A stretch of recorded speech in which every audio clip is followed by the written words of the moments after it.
ये देखिए दोस्तों, हमने काफ़ी चीज़ें कर ली है।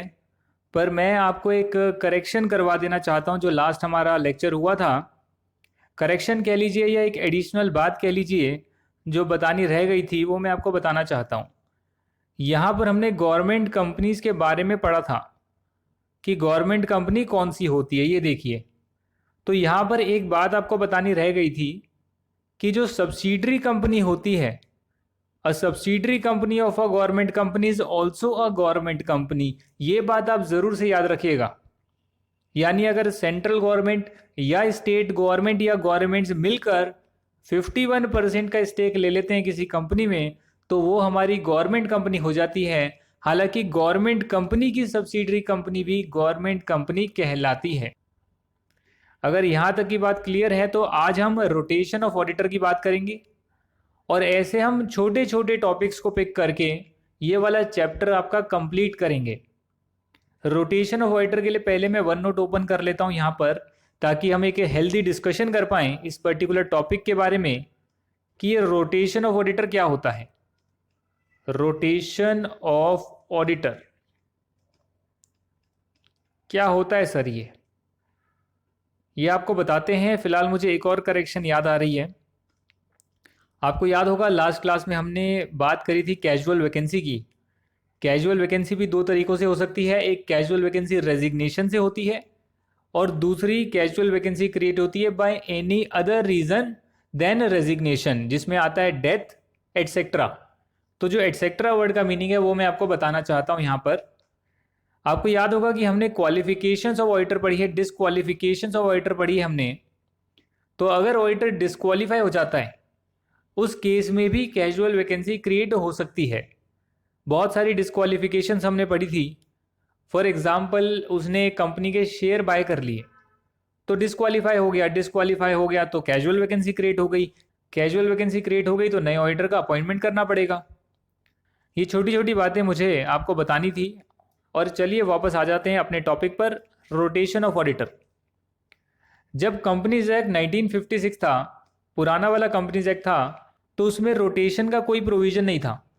यानी ऑडिटर को रोटेट करने की बात नहीं लिखी थी। और यदि एक ऑडिटर अपॉइंट कर लिया किसी कंपनी ने, तो वही ऑडिटर हर साल अपॉइंटेड रहता था। हर साल 20 साल, 30 साल, 40 साल, 50 साल सेम क्लाइंट बना हुआ है स्टैट्यूटरी ऑडिट का। बहुत टाइम से वो फर्म ऑडिट करे जा रही है। तो यहाँ पर इतना टाइम होने के बाद, इतना ज़्यादा टाइम होने की वजह से काफ़ी सेटिंग हो जाती है कंपनी के बीच में, मैनेजमेंट के बीच में, ऑडिटर के बीच में। और हो सकता है कि उससे जो है इंडिपेंडेंस को थ्रेट हो। यानी ऑडिटर जो है इंडिपेंडेंट जजमेंट अपनी ना दे पाए, इंडिपेंडेंटली काम ना कर पाए। और इसीलिए नई कंपनीज एक्ट में, जो कंपनीज एक्ट 2013 है, वहां पर रोटेशन ऑफ ऑडिटर का नया प्रोविजन आया है, जहां पर यह बताया गया है कि जो ऑडिटर होगा, अगर इंडिविजुअल है तो उस केस में जो है 5 साल तक ऑडिट कर सकता है। 5 साल के ऑडिट के बाद कंटिन्यू नहीं रख सकता नेक्स्ट 5 ईयर्स के लिए। इसे बोलते हैं कूलिंग पीरियड। Cooling period. और यदि इंडिविजुअल की जगह पर फर्म ऑफ ऑडिटर है, तो वो फर्म ऑफ ऑडिटर जो है वो 10 साल तक बनी रह सकती है ऑडिटर। हालांकि एक बार में जो अपॉइंटमेंट होगा वो तो 5 साल का ही होगा, और उसके बाद फिर 5 साल के लिए और एक्सटेंड किया जा सकता है। इकट्ठे 10 साल के लिए अपॉइंट नहीं किया जा सकता, जैसे मैंने आपको स्टार्टिंग में करवाया था कि जो ऑडिटर हम अपॉइंट करते हैं फर्स्ट एजीएम पर, वो 6th एजीएम तक होल्ड करता है। यानी कि 5 साल के लिए अपॉइंट किया जाता है, चाहे आप फर्म को अपॉइंट करें या इंडिविजुअल को अपॉइंट करें। 5 साल के बाद जो इंडिविजुअल है उसका टेन्योर तो कंप्लीट हो जाएगा, और उसे आप नेक्स्ट 5 ईयर्स के लिए अपॉइंट नहीं कर सकते, जिसे हम कूलिंग पीरियड बोलते हैं। और यदि फर्म है तो उसे 5 साल के बाद और 5 साल के लिए अपॉइंट किया जा सकता है। हालांकि 10 साल पूरे होने के बाद 5 साल के लिए उस सेम फर्म को आप अपॉइंट नहीं कर पाएंगे, और उसे हम कूलिंग पीरियड बोलते हैं। अब ये क्या सभी कंपनीज के लिए है या कुछ कंपनीज के लिए? दी आंसर इज कुछ ही कंपनीज के लिए ये वाले प्रोविजंस लगेंगे। बहुत सारी कंपनियों पर, जो छोटी कंपनी है उन पर ये प्रोविजन नहीं लगेंगे। और जो बड़ी कंपनीज हैं और सारी हमारी जो लिस्टेड कंपनीज हैं, जिन्होंने पब्लिक बोरोइंग ली हुई है या पेड अप शेयर कैपिटल बहुत ज़्यादा है, उन पर ये क्लॉज लगते हैं। अब आपका एक सवाल और होगा, सर अगर मैं फर्म की बात करूं, आपका ये सवाल ज़रूर हो सकता है कि अगर मैं फर्म की बात करूं तो उस केस में ये हो सकता है कि फर्म में 3 पार्टनर हैं ए बी सी, 3 पार्टनर एक फर्म में हैं और जो मिस्टर सी हैं वो सी डी ई वाली फर्म में भी पार्टनर हैं, यानी 2 फर्म हो गई, ए बी सी एक फर्म है और सी डी ई दूसरी फर्म है। तो यदि ये वाली फर्म को हम डिस्क्वालीफाई कर रहे हैं कि 10 साल के बाद आप ऑडिटर नहीं बन सकते नेक्स्ट 5 ईयर्स के लिए, तो चालाकी ये हो जाएगी कि क्लाइंट तो वो सी का ही है, सी बोलेगा ठीक है इस फर्म से साइन नहीं करेंगे, इस वाली फर्म से साइन कर देंगे। तो यहाँ पर ये वाली चालाकी नहीं चलेगी, इसलिए क्लियरली मेंशन्ड है कि अगर किसी फर्म ने ऑडिट किया है और यदि उसी फर्म का कोई पार्टनर दूसरी फर्म में भी प्रेजेंट है तो वो वाली फर्म भी डिस्क्वालीफाइड हो जाएगी। और यही नहीं बल्कि अगर कोई इंडिविजुअल या फर्म कोई सेम नेटवर्क यूज कर रहा है, सेम ब्रांड नेम यूज कर रहा है, तो वो सभी ब्रांड की सभी नेटवर्क की फर्म्स जो होगी वो डिस्क्वालीफाई हो जाएगी 5 साल के लिए। ऐसा इसलिए किया गया है कि जैसे आप बड़े बड़े नेटवर्क देखते हैं केपीएमजी, तो केपीएमजी जो है उसमें बीएसआरएन कंपनी भी है और भी बहुत सारी छोटी छोटी फर्म्स हो सकती है, 1-2 फर्म्स और होगी। अब यदि बीएसआरएन कंपनी को डिस्क्वालीफाई कर देंगे तो दूसरी जो नेटवर्क फर्म है जो केपीएमजी के अंदर ही आती है उस फर्म से साइन करवा लिया जाएगा।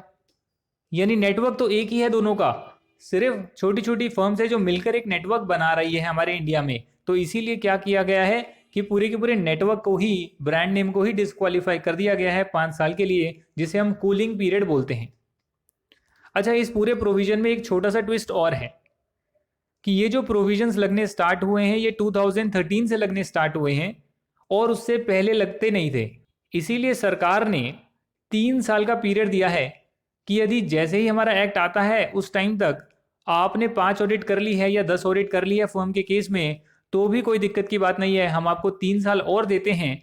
उस टाइम तक आप कंप्लाई कर सकते हैं इस रिक्वायरमेंट से, यानी नेक्स्ट 3 ईयर्स तक आप ऑडिट कर सकते हैं, बट उसके बाद आपको छोड़ना ही पड़ेगा। द रीजन बीइंग कि जैसे ही कंपनीज एक्ट में ये प्रोविजन आया, बहुत मुश्किल हो गई कि अचानक सारे क्लाइंट आपके जा रहे हैं दूसरी जगह पर, तो बहुत मुश्किल हो गया। इसीलिए 3 साल का टाइम पीरियड दिया गया कि आपके क्लाइंट भी तुरंत नहीं जा रहे और क्लाइंट के पास भी टाइम है कि वो दूसरा ऑडिटर अपॉइंट कर ले यदि आप बहुत टाइम से ऑडिट ऑलरेडी कर चुके हैं, और इसीलिए 3 साल का टाइम पीरियड दिया गया है। अब मान के चलिए कि 2013 का जब कंपनीज एक्ट आया तब तक एक इंडिविजुअल 5 ऑडिट कर चुका था, तो वो 3 ऑडिट और कर सकता है, यानी टोटल 8 ऑडिट कर सकता है, बट उसके बाद 5 साल तक ऑडिट नहीं कर पाएगा और फिर जब ऑडिट करेगा तो 5 साल से ज़्यादा नहीं कर पाएगा। अगर मैं फर्म की बात करूं तो 10 साल तक वो ऑडिट पहले ही कंप्लीट कर चुके हैं, और जैसे ही कंपनीज एक्ट आया उन्होंने 3 साल का और टाइम दे दिया कि आप 3 साल और ऑडिट कर सकते हो, तो फर्म जो है टोटल 13 ईयर्स तक ऑडिट कर पाएगी। बट कब कर पाएगी? कंपनीज एक्ट आया उसके बाद 3 साल और ऐड कर लिए मैंने और टोटल 13 ईयर्स बन गए, क्योंकि 10 साल तो पहले ही ऑडिट हो चुकी थी और इसीलिए 13 ईयर्स हो जाएंगे फर्म के केस में। हालांकि फ्यूचर में 5 साल के लिए वो ऑडिट नहीं कर पाएंगे और जब अपॉइंट किया जाएगा तो 5 साल के लिए ही किया जाएगा और फिर 5 साल के लिए और एक्सटेंड किया जा सकता है। अगर ये कूलिंग पीरियड हो गया हमारा खत्म तो उसके बाद दोबारा सेम फर्म को अपॉइंट किया जा सकता है। यहां तक की बात क्लियर है। तो मैं एक छोटा सा और एग्जांपल ले लेता हूं। मान लेते हैं एक इंडिविजुअल है जिसने कंपनीज एक्ट 2013 जब लॉन्च हुआ तब तक 2 ही बार ऑडिट करी थी, 2 ही कंसेक्यूटिव ईयर में ऑडिट करी थी। तो 3 साल के टाइम पीरियड के बाद अगर देखेंगे तो टोटल जो है 5 साल पूरे हो गए, क्योंकि जो 5 साल हम देखते हैं उसमें हम पिछला भी काउंट करते हैं। 5 साल पूरे हो गए और इसीलिए नया ऑडिटर अपॉइंट करना पड़ेगा 3 साल के बाद। यानी कुल मिलाकर बात यह है कि इंडिविजुअल जो है 5 साल के लिए ऑडिटर बन सकता है और जो फर्म है वो 10 साल के लिए ऑडिटर बन सकती है। हालांकि 5-5 साल करके 10 साल के लिए ऑडिटर बनेगी। और कंपनीज एक्ट 2013 जब से आया है उसके 3 साल का और ग्रेस पीरियड दिया गया है कि आप ऑडिटर नहीं बदलोगे तो भी काम चल जाएगा, पर 3 साल के बाद जो एजीएम होने वाली है उसमें तो ऑडिटर चेंज करना ही पड़ेगा अगर ये टाइम लिमिट पूरी हो गई जो कंपनीज एक्ट में दे रखी है। अच्छा, ये सभी कंपनीज पर नहीं लगता, किन किन पर लगता है जरा देख लेते हैं, जिसके बाद आपका ये पूरा प्रोविजन कंप्लीट हो जाएगा। रोटेशन ऑफ ऑडिटर का, ये जो हमारा रोटेशन ऑफ ऑडिटर है ये लिस्टेड कंपनीज पर तो लगता ही है। हालांकि 1% कंपनी और स्मॉल कंपनीज पर इसके प्रोविजन नहीं लगते, उन्हें एक्सक्लूड कर दिया गया है और लिस्टेड कंपनीज को इंक्लूड कर दिया गया है। यानी हर लिस्टेड कंपनी पर लगेगा पर हर 1% कंपनी और हर स्मॉल कंपनी पे नहीं लगेगा। और उसके अलावा जो कंपनीज हमारी बच गई है उसमें आती है अनलिस्टेड पब्लिक कंपनीज, यानी कि लिस्टेड नहीं है अनलिस्टेड है बट है पब्लिक कंपनी, जिनकी paid up share capital 10 crore या उससे ऊपर है, उन पर ये प्रोविजन लग जाएंगे। और यदि मैं प्राइवेट कंपनीज की बात करूं, प्राइवेट लिमिटेड कंपनीज की बात करूं, तो उनकी पेड अप शेयर कैपिटल यदि 50 करोड़ या उससे ज़्यादा की है तो उन्हें भी ये रोटेशन के प्रोविजंस को कंप्लाई करना पड़ेगा। All companies having paid up share capital below the threshold limit, यानी कि इनकी लिमिट इससे कम है, जो यहाँ पर मेंशन है पेड अप शेयर कैपिटल की लिमिट है उससे कम है। हालांकि जो पब्लिक बोरोइंग करी हुई है, पब्लिक डिपॉजिट लिया हुआ है, अगर 50 करोड़ या उससे ज़्यादा का लिया हुआ है तो भी रोटेशन के क्लॉज लगेंगे। यानी कुल मिलाकर बात ये आ रही है कि लिस्टेड कंपनीज पर तो लगते ही हैं और 1% कंपनी स्मॉल कंपनी पे नहीं लगते। जो प्राइवेट कंपनीज हैं यदि उनकी paid up share capital 50 crore या उससे ज़्यादा की है तो लगेंगे। अगर कोई अनलिस्टेड पब्लिक कंपनी है जिसकी शेयर कैपिटल है, paid up share capital 10 crore या उससे ज़्यादा की है तो प्रोविजन लगेंगे। अगर किसी कंपनी की पब्लिक बोरोइंग 50 करोड़ या उससे ज़्यादा की है, यानी 10 करोड़ 50 करोड़ से कम लिमिट है बट पब्लिक बोरोइंग 50 करोड़ या उससे ज़्यादा की है, तो उस केस में भी प्रोविजन लगेंगे। यहां तक की बात क्लियर हो गई आपको? वही बातें सारी नीचे लिखी हुई है और एक एग्जाम्पल भी दिया गया है। रानो private limited is a private limited company having paid up share capital of 42 crore but having public borrowing from nationalised bank and financial institutions of 72 crore. Manner of rotation of auditor will be applicable. कारण यह है कि private limited company में अगर paid up share capital 50 crore या उससे ऊपर की है तो प्रोविजन लगेंगे, और अगर 50 करोड़ या उससे ऊपर की नहीं है पर पब्लिक बोरोइंग जो करी हुई है या पब्लिक डिपॉजिट जो लिए हुए हैं वो 50 करोड़ या उससे ज़्यादा के लिए हुए हैं, तो उस केस में रोटेशन के क्लॉज लगते हैं। रोटेशन के जो क्लॉज हैं वो कौन से सेक्शन में गिवन है? सेक्शन नंबर 139 सबसेक्शन 2 में गिवन है, जहां पर ये बताया हुआ है कि इंडिविजुअल को अगर हम ऑडिटर अपॉइंट करते हैं 5 साल की टर्म के लिए अपॉइंट कर सकते हैं, 5 कंसेक्यूटिव ईयर्स के लिए अपॉइंट कर सकते हैं, और जहां पर ऑडिट फर्म है उन्हें 2 टर्म्स के लिए अपॉइंट कर सकते हैं और हर टर्म जो है 5-5 साल की हो सकती है। यानी पहले 5 साल अपॉइंट करेंगे फिर और 5 साल और अपॉइंट कर सकते हैं। अच्छा, यहाँ पर जो गौर करने वाली बात यह है कि जैसे ही आपका पीरियड कंप्लीट हो गया है उसके बाद 5 साल के लिए रीअपॉइंटमेंट नहीं हो पाएगी, चाहे वो इंडिविजुअल हो या फर्म हो। जैसे ही उनका टाइम पीरियड कंप्लीट हो गया है और रोटेशन के क्लॉज लग गए, रोटेट हो गए, किसी दूसरी फर्म को अपॉइंट कर लिया है, तो ये इंडिविजुअल और फर्म अगले 5 साल के लिए अपॉइंट नहीं हो सकते हैं। एग्जाम्पल देखते हैं। एक jolly limited a listed company appointed messrs poly and company a chartered accountant firm as the statutory auditor in its AGM held at the end of September 16 for 11 years. Here the appointment of Messrs. Poly and Company is not valid. आप firm को appoint तो कर सकते हो but 5-5 साल के लिए कर सकते हो, इकट्ठे 11 साल के लिए आप नहीं कर सकते। और जैसे ही आपका 10 साल कंप्लीट हो जाएगा उसके बाद एक कूलिंग पीरियड दे रखा है 5 साल का, जिसमें आप उस फर्म को अपॉइंट नहीं कर सकते हो। तो ये बातें आपको लिखकर आनी है, और सेक्शन का प्रेफरेंस देंगे तो सेक्शन 139 सबसेक्शन 2 का प्रेफरेंस दे सकते हैं। यहां तक की चीजें क्लियर हो गई तो और इंपॉर्टेंट बातें लिखिए जो मैं आपको बता चुका हूं कि अगर कॉमन पार्टनर्स हैं, यानी कि एक फर्म में पार्टनर है, दूसरी फर्म में भी वही पार्टनर है और एक फर्म जो है ऑडिट कर रही है, तो यदि उसका टाइम पीरियड कंप्लीट हो गया और सेम पार्टनर किसी और फर्म में भी है या कॉमन ब्रांड नेम यूज करते हैं, कॉमन नेटवर्क यूज करते हैं, ट्रेड नेम यूज करते हैं, तो फिर वो सारी फर्म भी डिसक्वालीफाई हो जाएगी अगले 5 सालों के लिए। और देखते हैं यहाँ पर एग्जाम्पल देखते हैं। XYZ and company is an audit firm जिसमें XYZ पार्टनर है, और एक और फर्म है ABZ जिसमें कि Z जो है कॉमन पार्टनर है। अगर XYZ जो है उसका टेन्योर एक्सपायर हो गया है तो फिर जो ABZ फर्म है वो भी डिसक्वालीफाई हो जाएगी 5 सालों के लिए, क्योंकि दोनों फर्म में एक कॉमन पार्टनर प्रेजेंट है। और इसमें क्या बातें लिखी हुई है?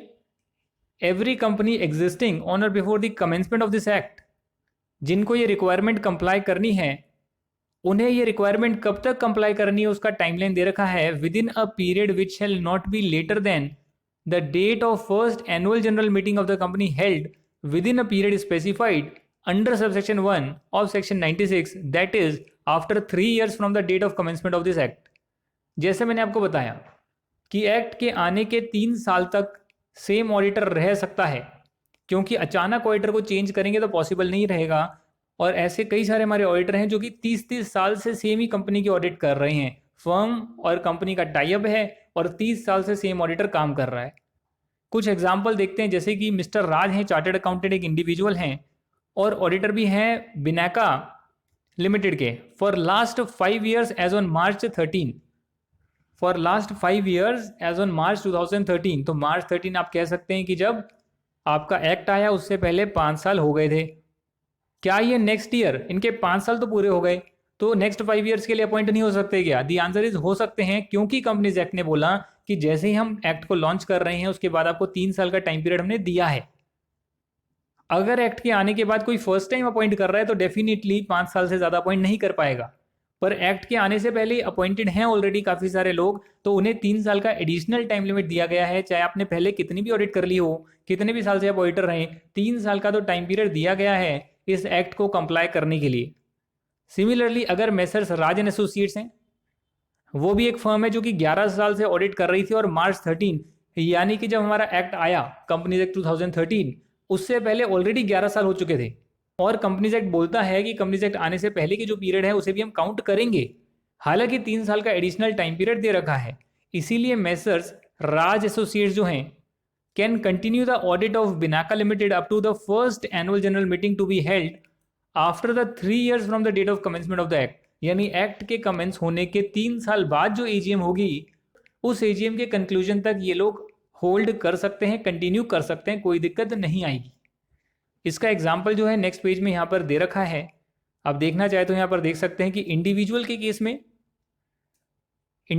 केस में कंपनीज एक्ट जब आया तो कंपनीज एक्ट आया तब तक 5 ईयर्स तक ऑडिट हो चुकी थी, या 5 ईयर से ज़्यादा की ऑडिट ऑलरेडी बंदा कर चुका था सेम कंपनी की, तो भी 3 साल का टाइम पीरियड और दिया गया है। यानी कि अगर कंपनीज एक्ट आने के बाद देखेंगे जब ये ऑडिटर शिफ्ट होगा तो ये 8 साल तक की ऑडिट कर चुका होगा। अगर 5 साल ये पहले ही कर चुका है, 3 साल कंपनीज एक्ट ने और दे दिया। अगर इसने 4 साल ही ऑडिट करी थी पहले से, जब कंपनीज एक्ट आया उससे पहले 4 साल ही ऑडिट करी थी, तो भी 3 साल और कर सकता है। अगर 1 ही साल ऑडिट करी थी कंपनीज एक्ट आने से पहले और कंपनीज एक्ट आ गया तो 3 साल तो कंपनीज एक्ट बोलता है आप कर ही सकते हो, पर कंपनीज एक्ट दूसरी बात ये बोलता है कि आप वैसे 5 साल के लिए कर सकते हो। तो कंपनीज एक्ट आने के बाद 4 साल ये और ऑडिट कर सकता है, टोटल 5 साल से ज़्यादा एक्सीड नहीं होना चाहिए। अगर पहले ही 10 साल ऑडिट कर चुका है बंदा तो कंपनीज एक्ट आने के बाद 3 साल और ऑडिट कर पाएगा, और अगर पहले 10 साल ऑडिट नहीं करी, कम की ऑडिट करी है, बहुत कम ऑडिट करी है, 1 ही साल ऑडिट करी है, एडिशनल 3 साल तो कर ही सकता है, और 3 साल से ज़्यादा भी कर सकता है, प्रोवाइडेड वो कंडीशन सेटिस्फाई करे, यानी कि उसको 5 साल ही टोटल ऑडिट को हो। तो ये सारे एग्जाम्पल दिए इंडिविजुअल के केस में, और सेम एग्जाम्पल फर्म के केस में दिया हुआ है कि अगर फर्म को 10 साल हो गए ऑडिट करते हुए तो भी कंपनीज एक्ट आने के बाद 3 साल तक ऑडिट और किया जा सकता है। अगर फर्म को 7 साल ही हुए हैं तो, अगर 7 साल हुए हैं तो 3 साल तो और कर ही सकते हैं, और जैसे ही 3 साल आप और करेंगे टोटल 10 साल बन जाएंगे, तो 10 साल बन गए तो उसके बाद तो आप नहीं कर सकते ऑडिट। अगर कंपनीज एक्ट जब आया तब हमारी जो फर्म है वो 6 साल से ऑडिट कर रही थी उस टाइम तक, जब कंपनीज एक्ट आया उस टाइम तक 6 साल हो गए थे फर्म को ऑडिट करते हुए, तो ये 3 साल तो मिनिमम कर ही सकते हैं आगे ऑडिट, पर 3 साल ऐड करने के बाद भी टोटल 9 साल होंगे। पर कंपनीज एक्ट ये बोलता है कि आप 10 साल तक तो ऑडिटर रह ही सकते हो, तो इसीलिए 4 साल के लिए इनका और अपॉइंटमेंट आगे खिंच जाएगा और टोटल ये 10 साल तक अपनी ऑडिट कर पाएंगे। यही आपके यहाँ पर दे रखा है। और यहाँ पर क्लियरली ये मेंशन है कि अगर इंडिविजुअल ऑडिटर कोई सेम ट्रेडमार्क ब्रांड वगैरह यूज़ करता है और किसी फर्म के साथ एसोसिएटेड है तो वो भी डिस्क्वालीफाई हो जाएगी और 5 साल तक नहीं ऑडिट कर पाएगी। और फर्म के केस में भी दे रखा है कि अगर फर्म में कोई कॉमन पार्टनर से दूसरी फर्म ही पार्टनर है तो वो फर्म भी डिस्क्वालीफाई हो जाएगी। अगर same trademark brand name use करते हैं तो जितनी भी फर्म्स होगी सेम ट्रेडमार्क ब्रांड नेम के अंदर वो सभी डिस्क्वालीफाई हो जाएगी। कब तक डिस्क्वालीफाई होगी? 5 साल तक। 5 साल का कूलिंग पीरियड दे रखा है। ये चीज़ें यहाँ पर बताई गई है जो मैंने आपको भी बताई। इसके अलावा जो है ये बताया हुआ है that right of the company to remove an auditor और the right of the auditor to resign from office of the company shall not be prejudiced. यानी कि वो राइट तो रहेगा, रिमूवल ऑफ ऑडिटर जो होता है, ऑडिटर रिजाइन कर रहा है वो तो कर ही सकता है, उसमें कोई इशू नहीं है। Subject to the provision of this act, members of the company may resolve to provide that the audit firm appointed by it the auditing partner and his team shall be rotated at such interval as may be resolved by the members। अगर एक firm को appoint किया गया है, ABC firm को appoint किया गया है, तो वहाँ पर मेंबर्स ये बोल सकते हैं कि हमने आपका अपॉइंटमेंट तो किया है बट आप जो है अपने पार्टनर्स को रोटेट करेंगे हर 3 साल में।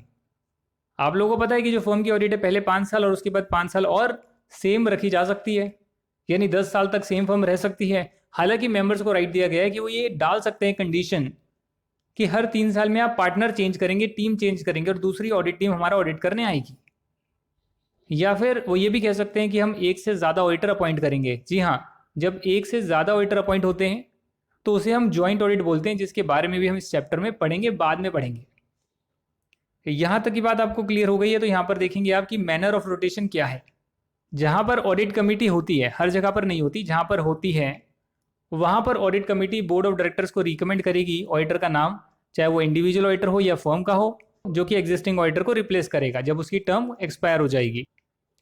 Where a company is required to constitute an audit committee, the board shall consider the recommendation of such committee, and in other cases board shall itself consider the matter of rotation of auditors and make its recommendation for appointment of the next auditor by the member in annual general meeting। यानी जहाँ audit committee है वहाँ audit committee board of directors को recommendation देगी, और जहाँ पर audit committee बनाना ज़रूरी नहीं है या ऑडिट कमेटी नहीं है वहाँ पर बोर्ड ऑफ डायरेक्टर्स ही खुद ही मेंबर्स को सजेस्ट करेंगे कि इस ऑडिटर को हमें अपॉइंट करना है और मेंबर्स उसे अप्रूव कर देंगे। और क्या बातें लिखी यहाँ पर देखिएगा, for the purpose of rotation of auditors in case of an auditor whether an individual और firm, the period for which the individual और firm has held the office as auditor prior to the commencement of the act shall also be taken into account for calculating the period of 5 years और 10 years। जैसे मैंने आपको बताया कि अगर पहले ही 10 साल तक ऑडिट कर चुके हैं तो कंपनीज एक्ट आने के बाद 3 साल का रिलैक्सेशन पीरियड ज़रूर दिया है, पर उसके बाद 5 साल के लिए वो ऑडिटर अपॉइंट नहीं हो पाएंगे। अगर फर्म की बात करी जाए और इंडिविजुअल की बात करी जाए तो अगर उसको पहले ही 5 साल हो चुके हैं तो कंपनीज एक्ट आने के बाद 3 साल का तो रिलैक्सेशन पीरियड दे रखा है, पर जैसे ही वो कंप्लीट होगा आपको ऑडिटर शिफ्ट करना ही पड़ेगा 5 सालों के लिए। यानी कि कंपनीज एक्ट आने से पहले जितना पीरियड भी काम किया है उस पीरियड को भी काउंट करा जाएगा, ये देखने के लिए कि वो 5 साल 10 साल पूरे हो रहे हैं या नहीं हो रहे। The incoming auditor or audit firm shall not be eligible if such auditor or audit firm is associated with the outgoing auditor or the audit firm under the same network of audit firms। जैसे मैं आपको बता चुका, associated हैं, same partners है, common partners है, same trade name है, same network है, उस केस में वो वाली सारी फर्म डिस्क्वालीफाई हो जाएगी। 5 साल के लिए ऑडिटर को आप अपॉइंट नहीं करेंगे जिसको आपने रोटेट किया है, यानी जिसका टेन्योर पूरा हो गया उसे आप 5 साल के लिए ऑडिटर अपॉइंट नहीं करेंगे। और अगर कोई पार्टनर है जो कि फाइनेंशियल स्टेटमेंट सर्टिफाई भी करता है, वहाँ से रिटायर हो जाता है, दूसरी फर्म ज्वाइन कर लेता है, तो वो वाली फर्म भी इनएलिजिबल हो जाएगी। यानी कि आपने सारी चीज़ें यहाँ पर डाल दी है जिससे कि ऐसा ना हो कि कॉमन पार्टनर कॉमन नेटवर्क में ऑडिट तो ले लिया, सेम ही नेटवर्क की फर्म सेम ही टीम ऑडिट कर रही है अलग अलग नाम से, क्योंकि कॉमन पार्टनर्स अवेलेबल है, कॉमन नेटवर्क है, एक पार्टनर दूसरी फर्म में शिफ्ट हो गया है। तो ये सारी चीज़ों को हटाने के लिए ये प्रोविजंस डाले गए हैं। मान लीजिए कि एक प्राइवेट कंपनी है, छोटी सी प्राइवेट कंपनी है, उस पर तो प्रोविजन लगते ही नहीं है, यानी उसके लिए तो अभी भी पुराना वाला ऑडिटर रह सकता है और 10 साल 20 साल 40 साल तक इंडिविजुअल जो बंदा है वो उसकी ऑडिट कर सकता है। जो बड़ी कंपनीज है जहाँ पर शेयर कैपिटल 50 करोड़ या उससे ज़्यादा की है प्राइवेट कंपनी की, या फिर बोरोइंग ज़्यादा है, पब्लिक बोरोइंग पब्लिक डिपॉजिट बोलते हैं, उस केस में जो है ये सारे प्रोविजन लगते हैं। और कंपनियों के लिए खास बात लिखी है, where a company has appointed 2 or more individuals और firm or combination thereof, the company may follow the rotation of auditors in such a manner that both or all the joint auditors, as the case may be, do not complete their term in the same year। अगर आप एक से ज़्यादा auditor appoint कर रहे हैं, like Messrs ABC and Messrs XYZ, दोनों को आपने जॉइंट ऑडिटर अपॉइंट किया है, तो ऐसे अपॉइंट करिएगा कि दोनों का सेम ईयर में टेन्योर कंप्लीट ना हो। यानी कि पहले इनको अपॉइंट कर लिया, नेक्स्ट ईयर फिर इनको ज्वाइन करवाया, जिससे कि सेम ईयर्स में दोनों का कंप्लीट ना हो, रोटेट ना हो। ये सारी बातें लिखी हुई है। नेक्स्ट क्लास में जो है हम लोग ऑडिट कमेटी पर चर्चा करेंगे। ऑडिट कमेटी क्या होती है, कब बनानी ज़रूरी होती है, उसके फंक्शन क्या होते हैं, वो सारी बात हम जानेंगे। और ऑडिटर रेमुनरेशन के बारे में हम डिस्कशन करेंगे। ये 2 पॉइंट जो हैं हम नेक्स्ट क्लास में पढ़ेंगे, जिसके बाद हम removal of auditor, ceiling on number of auditor हम ऑलरेडी कर चुके हैं, और power and rights of auditor, duties of auditor, ये सब चीज़ें हम करेंगे। अगर आप यहाँ पर देखना चाहें तो आज की क्लास के बाद आप लगभग सारे क्वेश्चंस कर सकते हैं। जैसे कि first auditor of the government company was appointed by the board. जी, गवर्नमेंट कंपनी का जो ऑडिटर है वो CAG अपॉइंट करता है, CAG अपॉइंट करता है, तो इसीलिए ये इनकरेक्ट हो गई। Directors relative can act as auditor, the answer is no. If an LLP is appointed as an auditor of a company, every partner of the firm shall be authorise. जी नहीं, जो चार्टर्ड अकाउंटेंट इन प्रैक्टिस है वही authorise है कि firm के behalf पर sign कर सकता है। फर्म में कई सारे पार्टनर हो सकते हैं जो कि सीए हों और सीए ना भी हों, हालांकि मेजॉरिटी पार्टनर सीए होने चाहिए और ऑथराइज्ड होने चाहिए मेजॉरिटी पार्टनर्स जो कि फर्म के बिहाफ पर एक्ट कर सकते हैं। ABN company is an audit firm जिसमें कि mister A mister B partner हैं और relative of mister B is holding a security of face value 2 lakh.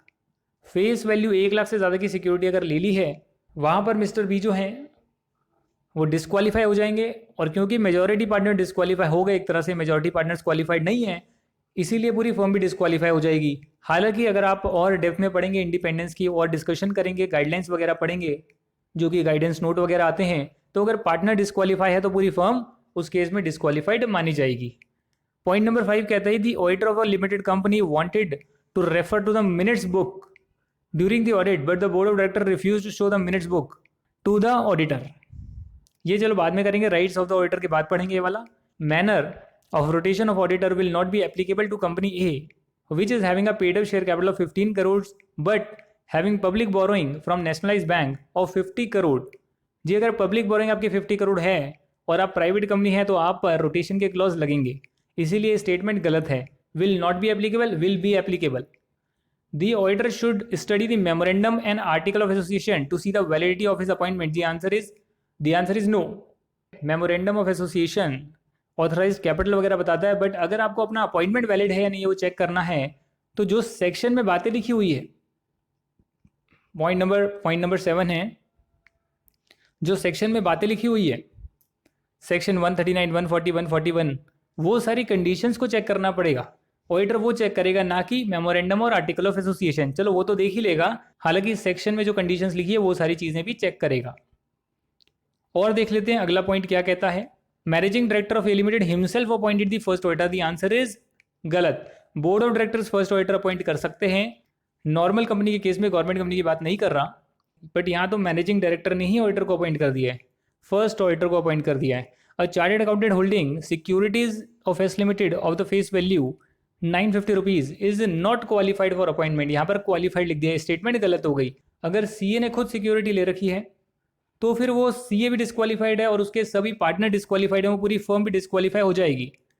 Mister N member of institute of company secretaries of India can not be appointed as statutory auditor. हालांकि secretarial audit ये कर सकते हैं पर statutory audit, company audit नहीं कर सकते हैं। यहाँ तक कि आपने बातें देखी है कि करेक्ट इनकरेक्ट लगभग हमने सारे ही डिस्कस कर लिए। अब कुछ थ्योरेटिकल क्वेश्चन हम देख लेते हैं। ये मैं ऑलरेडी करा चुका हूँ, सेकंड वाला क्वेश्चन मैं ऑलरेडी करा चुका हूँ। ये देख लेते हैं। Managing director of PQR limited himself wants to appoint Shri Ganpati a practicing chartered accountant as the first auditor of the company. नहीं भाई नहीं, बोर्ड ऑफ डायरेक्टर्स करते हैं अपॉइंट, कितनी बार बताया है।